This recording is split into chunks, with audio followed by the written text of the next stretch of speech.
gave you my heart. नमस्कार, learn with आभास से मैं राकेश यादव आप सभी का स्वागत करता हूं। आज हम कारक के अंतर्गत प्रथम और महत्वपूर्ण भेद कर्ता कारक के बारे में चर्चा करेंगे। तो कर्ता कारक का अर्थ, कर्ता कारक का अर्थ होता है करने वाला, अर्थात जो क्रिया को करे उसे कर्ता कारक कहते हैं। इस प्रकार आप कह सकते हैं कि जो वाक्य में काम करे या कार्य करे वही करता है, अर्थात जो क्रिया को करता है वही कर्ता कारक होता है। जैसे मोहन स्कूल जाता है तो जाना क्रिया कौन कर रहा है? मोहन कर रहा है, इसलिए मोहन कर्ता कारक है। दूसरा है सचिन बल्लेबाजी कर रहे हैं, तो बल्लेबाजी करने का काम सचिन कर रहे हैं, इसलिए दूसरे वाक्य में सचिन कर्ता कारक हैं।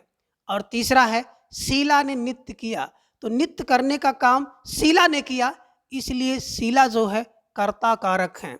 और चौथा है हमने नहाया, तो नहाने का काम किसने किया? हमने किया, इसलिए चौथे वाक्य में हमने कर्ता कारक है। अर्थात हम कह सकते हैं कि वाक्य में जो क्रिया करे वही कर्ता कारक होता है। अब आगे देखिए कर्ता कारक की पहचान। तो कहने का आशा है कि अगर कर्ता कारक की पहचान करनी हो तो आप वाक्य में कैसे पहचान करेंगे? तो पहला है कर्ता कारक की पहचान के लिए हम सबसे पहले क्रिया के साथ कौन या किसने प्रश्न लगाकर पूछने पर जो उत्तर मिलता है वही कर्ता कारक होता है। जैसे मोहन स्कूल जाता है, तो आप प्रश्न पूछेंगे कौन स्कूल जाता है, तो उत्तर आपको मिलेगा मोहन, अर्थात मोहन कर्ता कारक है। किसने नृत्य किया, तो उत्तर आपको मिला कि शीला ने नृत्य किया, अर्थात कर्ता कारक जो हुआ वो शीला है। इस प्रकार से वाक्य की क्रिया के साथ कौन या किसने प्रश्न लगाने पर जो उत्तर मिले वही कर्ता कारक है। अब नंबर 2, कर्ता कारक की विभक्ति से, जिसे हम कारक चिन्ह, विभक्त चिन्ह या प्रसर्ग कहते हैं, इसकी सहायता से भी हम कर्ता कारक की पहचान कर सकते हैं। अर्थात अगर किसी वाक्य में ने चिन्ह से पहले जो संज्ञा शब्द होता है उसमें कर्ता कारक होता है। और दूसरा है कभी कभी वाक्य में कर्ता कारक का चिन्ह ही नहीं होता है, अर्थात जब वाक्य वर्तमान काल का अथवा भविष्य काल का होगा तो उसमें कारक चिन्ह का लोप होता है, अर्थात उसमें कर्ता के साथ कोई चिन्ह नहीं होता है। और अगर कर्ता के साथ वर्तमान काल और भविष्य काल में कोई चिन्ह ना हो तो उसमें कर्ता कारक होगा। और बच्चों एक बात यहाँ पे नोट कर लें आप कि ने चिन्ह अर्थात कर्ता की जो विभक्ति है इसका प्रयोग केवल भूतकाल के वाक्यों में होता है, वर्तमान और भविष्य काल में ने कारक चिन्ह का प्रयोग नहीं होता। वाक्य में कर्ता कारक का प्रयोग 2 प्रकार से होता है। पहला है कर्ता कारक जिसमें ने का प्रयोग नहीं होता है, अर्थात वह कर्ता जिसके साथ कर्ता कारक चिन्ह ने का प्रयोग नहीं किया जाता। क्यों? जिस वाक्य में क्रिया लिंग वचन एवं पुरुष कर्ता के अनुसार होते हैं उसे अप्रत्यय कारक अथवा प्रधान कारक कहते हैं। और ऐसे वाक्यों में कर्ता के साथ कर्ता कारक चिन्ह ने का प्रयोग नहीं होता है।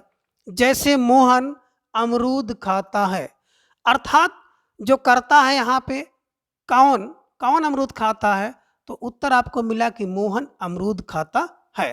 तो कर्ता मोहन के साथ ने चिन्ह का प्रयोग नहीं है क्योंकि क्रिया जो है मोहन के अनुसार हो रही है। अर्थात आप कह सकते हैं कि अगर वाक्य में या कोई वाक्य जो है कृत्यवाच्य हो, अर्थात कर्ता की प्रधानता हो, तो वहाँ पर ने चिन्ह का प्रयोग नहीं होता है। और दूसरा है इसके विपरीत जब लिंग वचन एवं पुरुष के अनुसार ना हो करके कर्म के अनुसार क्रिया हो तो वहाँ पर ने विभक्ति का प्रयोग किया जाता है। अर्थात जब वाक्य कर्मवाच्य होता है तो वहाँ पर कर्ता के साथ ने का प्रयोग होता है। जैसे एक वाक्य आपको दिख रहा है, श्याम ने मिठाई खाई, तो श्याम ने मिठाई खाई, यहाँ पे मिठाई के अनुसार क्रिया का प्रयोग हुआ है। अभी आप यहाँ पे कह दें कि लड्डू खाई, तो हो गया श्याम ने लड्डू खाया। अर्थात कर्म के अनुसार क्रिया हुई है, और जब कर्म के अनुसार क्रिया होगी तो वहाँ पर कर्ता के साथ ने चिन्ह का प्रयोग होता है। या आप कह सकते हैं कि कर्मवाच्य में कर्ता के साथ ने का प्रयोग होता है, और कृत्यवाच्य में कर्ता के साथ ने चिन्ह का प्रयोग नहीं होता है। अब ने प्रयोग का नियम, अर्थात जो कर्ता कारक का चिन्ह ने है, जिसे हम कर्ता कारक की विभक्ति चिन्ह या प्रसर्ग कहते हैं, इसका प्रयोग कहाँ कहाँ किया जाएगा, इसके बारे में हम लोग चर्चा करेंगे।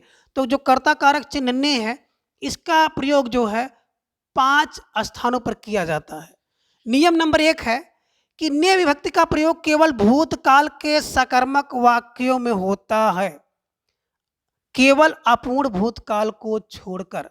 अर्थात भूतकाल के सभी वाक्यों में अगर सकर्मक है तो उसके साथ ने का प्रयोग होता है, लेकिन अगर भूतकाल का अपूर्ण वाक्य है तो उसके साथ इसका प्रयोग नहीं होता है। जैसे राम ने रोटी खाई, राम ने रोटी खाई है, राम ने रोटी खाई थी, और राम ने रोटी खाई होगी, और अगला है राम ने रोटी खाई होती। तो कहने का आशा है कि ने चिन्ह का प्रयोग या ने विभक्ति का प्रयोग केवल भूतकाल के सभी प्रकार के सकर्मक वाक्यों में होते हैं, अपूर्ण भूतकाल को छोड़कर। अब नियम नंबर 2, जब संयुक्त क्रिया के दोनों खंड सकर्मक हो तो भी अपूर्ण भूत को छोड़कर शेष सभी भूतकाल के वाक्यों में ने चिन्ह का प्रयोग किया जाता है।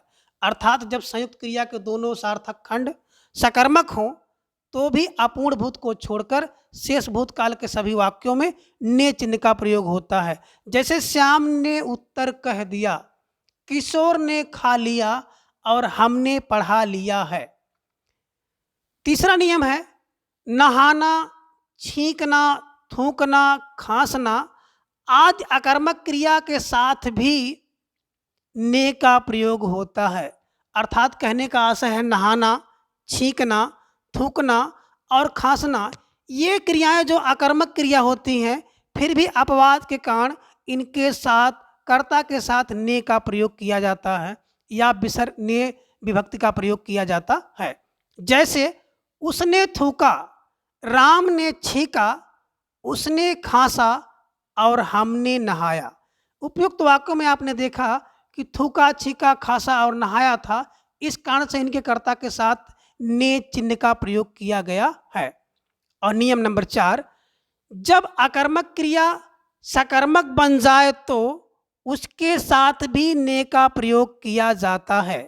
अर्थात कोई क्रिया अकर्मक हो लेकिन जब वो सकर्मक बन जाती है तो उसके साथ भी ने का प्रयोग होता है। जैसे उसने टेढ़ी चाल चली, मैंने लड़ाई लड़ी। इन दोनों वाक्यों में ने चिन्ह का प्रयोग हुआ है क्योंकि अकर्मक क्रिया के साथ जो क्रिया थी वो सकर्मक बन गई, इसलिए इसके साथ ने का प्रयोग किया गया है। और 5वां है प्रेरणार्थक क्रियाओं के साथ आपूर्ण को छोड़कर, अर्थात आपूर्ण भूतकाल को छोड़कर शेष सभी भूतकाल के वाक्यों में ने का प्रयोग होता है। जैसे मैंने उसे पढ़ाया, उसने 1 रुपया दिलवाया। अर्थात आप कह सकते हैं कि भूतकाल के केवल और केवल अपूर्ण भूतकाल के वाक्य को छोड़कर शेष सभी वाक्यों में ने चिन्ह, ने कारक चिन्ह या ने विभक्ति चिन्ह या ने प्रसर्ग का प्रयोग किया जाता है। ने का प्रयोग कहाँ नहीं होता है, अर्थात ने का प्रयोग कहाँ पर करना उचित नहीं है, इससे संबंधित 4 नियमों के बारे में हम लोग चर्चा करेंगे। तो नियम नंबर 1, सब सकर्मक क्रियाओं के साथ जो करता है अगर भविष्यत काल में हो तो उसके साथ कभी भी ने का प्रयोग नहीं होता है। कहने का आशय है अगर कोई वाक्य सकर्मक हो और भविष्य काल में हो तो उसके साथ कभी भी ने का प्रयोग नहीं होता है। और नियम नंबर 2, बकना, बोलना, भूलना आदि सकर्मक क्रिया होने पर भी सामान्य भूत, पूर्ण भूत, आसन्न भूत या संदिग्ध भूत हो तो भी इसके साथ ने का व्यवहार या ने का प्रयोग नहीं किया जाता। तो कहने का आशा है बकना, बोलना और भूलना इन शब्दों के साथ सकर्मक होने पर भी और भूत काल का वाक्य होने पर भी इसके साथ ने का प्रयोग नहीं किया जाता है। जैसे वह बका, मैं बोला, वह भूखा और मैं भूखा हूं, इसके साथ ने का प्रयोग नहीं हुआ। और नियम नंबर 3, अगर संयुक्त क्रिया का अंतिम खंड अकर्मक हो तो उसके साथ ने का प्रयोग नहीं किया जाता। यानी कि अंतिम खंड में अगर अकर्मक हो, कर्म ना हो, तो ने का प्रयोग नहीं किया जाता है। जैसे मैं खाना खा चुका हूँगा, वह पुस्तक ले आया, उसे रेडियो मिल गई। इन तीनों वाक्यों का जो अंतिम खंड है अकर्मक है, इस कारण से इसके साथ ने का प्रयोग नहीं किया गया। और नियम नंबर 4 और अंतिम नियम, जिन वाक्यों में लगना, जाना, सकना, चूकना आदि सहायक क्रियाएं आए तो इनके साथ ने का प्रयोग नहीं किया जाता है। जैसे वह खा चुका है, यहाँ पर चुकना आ गया, इस कारण से इसके साथ ने का प्रयोग नहीं किया जाएगा। मैं पानी पीने लगा, यहाँ पे लगना क्रिया है, इस कारण से इसके साथ भी ने का प्रयोग नहीं होगा। और तीसरा है उसे पटना जाना है, तो यहाँ पर जाना क्रिया है, इस कारण से इसके साथ भी ने कारक चिन्ह या विभक्त चिन्ह या प्रसर्ग का प्रयोग नहीं किया जाता है।